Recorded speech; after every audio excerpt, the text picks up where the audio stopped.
आज Hyderabad city police task force के द्वारा और नारकोटिक्स एनफोर्समेंट विंग के द्वारा एक ब्राउन शुगर हेरोइन और ब्राउन शुगर का सप्लाई और पेडलिंग करने का गैंग उसको पकड़ा गया है। इसमें कादरी नाम का एक हमारे बहादुरपुरा, इसका असल नाम है शेख अब्दुल आलम एलियास खादरी एलियास रशीद। ये बहादुरपुरा में रहता है। ये 210 के टाइम पे ये दुबई करेंसी एक्सचेंज में काम करता था। उसके बाद उसको DRI वालों ने पकड़ लिया, अरेस्ट किया उसको, और उसके बाद ये बिस्किट्स का बिज़नेस शुरू किया। बिस्किट्स हैदराबाद से बॉम्बे ले जाना और यहाँ लोकल एरिया में बेचना। तो वहाँ मुंबई जाने के अवसर पे वहाँ मौके पे उसको चांद नाम का एक आदमी मिला। उसका असल नाम है शहज़ादा सैयद। ये एक प्लम्बर है मुंबई में, और ये मुंबई में प्लम्बिंग काम के अलावा ड्रग्स, ब्राउन शुगर और गांजा बेचने का काम भी करता है। तो उसके साथ इसका परिचय हुआ और दोनों में ये अंडरस्टैंडिंग हो गई कि मैं गांजा लेके आऊँगा, मुझको पैसे बस नहीं हो रहे हैं घर चलाने के लिए, तो गांजा लेके आऊँगा, आप उसको ब्राउन शुगर में कन्वर्ट करके मुझको दो, क्योंकि मैं हैदराबाद में इसको बेचना चाहता हूँ। तो वो एग्रीमेंट हो गई। तो इसको नज़र में रखते हुए ये खादरी एक कासिम नाम का है, उपल में रहता है। वो नॉन ड्रग पेडलर है, वाइजैग से उसके बहुत कनेक्शंस है। तो वो कासिम को से इसकी मुलाकात हुई। कासिम को बोलने पर कासिम एक रमेश नाम का कल्टीवेटर है वाइजैग में, पाडेरू एरिया में। तो उसके साथ उसकी बातचीत हुई। वो कल्टीवेट करता है, इसको उगाता है अपने फील्ड्स में।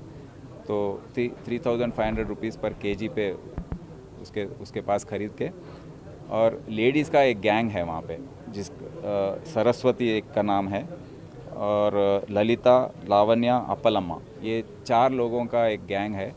और भी और हैं वहाँ पे जो ये केस में पकड़े गए हैं। वो क्या करते हैं, ये वाइजैग से विशाखापट्टनम रेलवे स्टेशन और बस रूट्स के द्वारा हैदराबाद अपने लगेज के रूप में उसको लेके आते हैं हैदराबाद में उनको 5000 रुपीज़ पर ट्रिप पेमेंट किया जाता है। तो ये खादरी के पास पहुंचने पे खादरी इसको 8000 रुपये पे कासिम खादरी को बेचता है। खादरी इसको 12000 रुपये पर kg पे चांद को बेचता है मुंबई में। चांद के पास ले जाकर ट्रांसपोर्ट में उसको बेचता है, और उसके पास 1 gram of brown sugar at 1100 rupees, मतलब 1100 रुपये 1 ग्राम ब्राउन शुगर का पे एक्सचेंज करता है उस पर। तो 10 ग्राम का होता है 11000। तो ये 1 kg और वो 10 ग्राम का उसका कंपैरिजन हो जाता है। तो वो ब्राउन शुगर लेके आके यहाँ पर उसका एक शहीद कमाल है, उसका पेडलर है, जो इसकी यहाँ बांटता है उसको। तो कमाल को वो बेचता है 5000 से 7000 के रुपए पे। तो उसके बाद वो और दूसरे लोगों को 10,000 तक, 8,000 से 10,000 तक उसको बेचता है। तो इसमें आप देख रहे हैं कि काफ़ी प्रॉफिट होता है इनको, और उसके वजह से यहाँ पर कंजम्पशन भी कंट्रोल नहीं हो रहा है। तो इसीलिए इन सबको अरेस्ट किया गया है ये गैंग को डिटेक्ट करने में। और ये बीच आप देखे हैं कि हैदराबाद एयरपोर्ट में 10 दिन में 4 बड़े बड़े सीजर हुए हैं।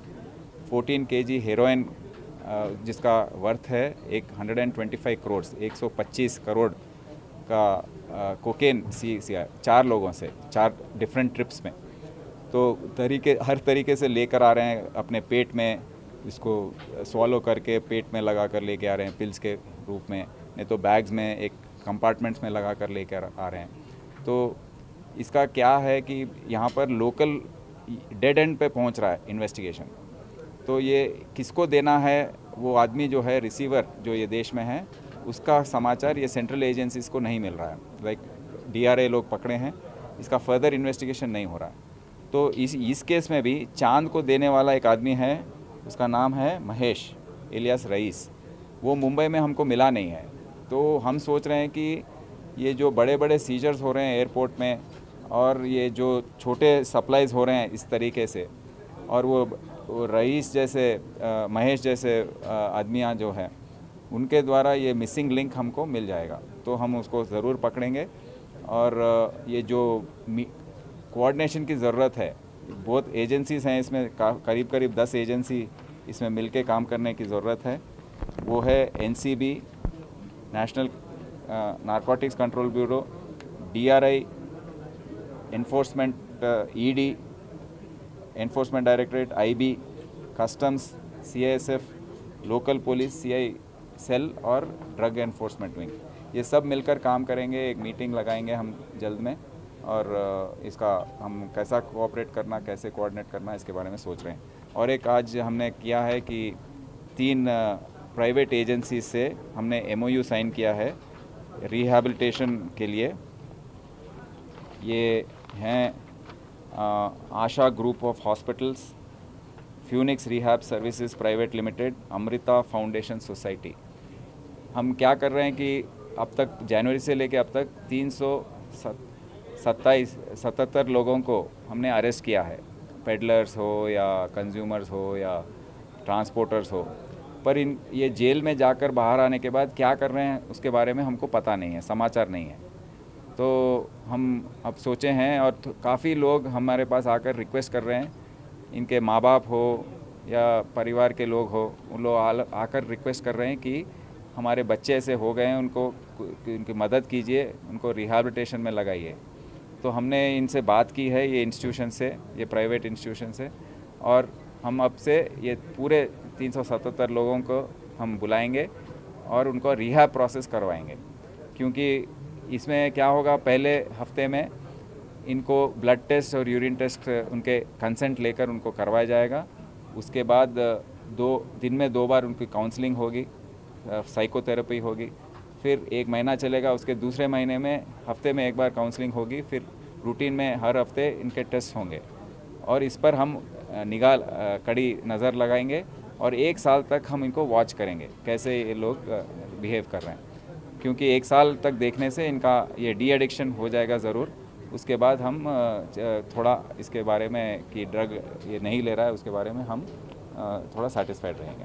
सर, आप ये अभी कॉमन पब्लिक जो ड्रग एडिक्टेड लोग हैं, जिनके माँ बाप अभी सफ़र कर रहे हैं, उनको क्या मैसेज देना चाहते हैं, जिन लोगों को जहाँ के आपके नज़र तक नहीं आए, वो लोग, उनके बेटे रहते हैं, कई लोग ड्रग एडिक्टेड, उन लोगों को क्या मैसेज देना चाहता है हैदराबाद पुलिस की तरफ से? मैं हैदराबाद सिटी पुलिस की तरफ से हर माँ बाप को ये कहना चाहता हूँ कि अभी काफ़ी अभी कंट्रोल हुआ है हैदराबाद सिटी में। जो हालात थे 5-6 महीने पहले, ये वज़ीर आला के आदेश से जो मीटिंग लगाए हैं, उसके बाद हमने काफ़ी इसका मजबूत कर दिया है एनफोर्समेंट।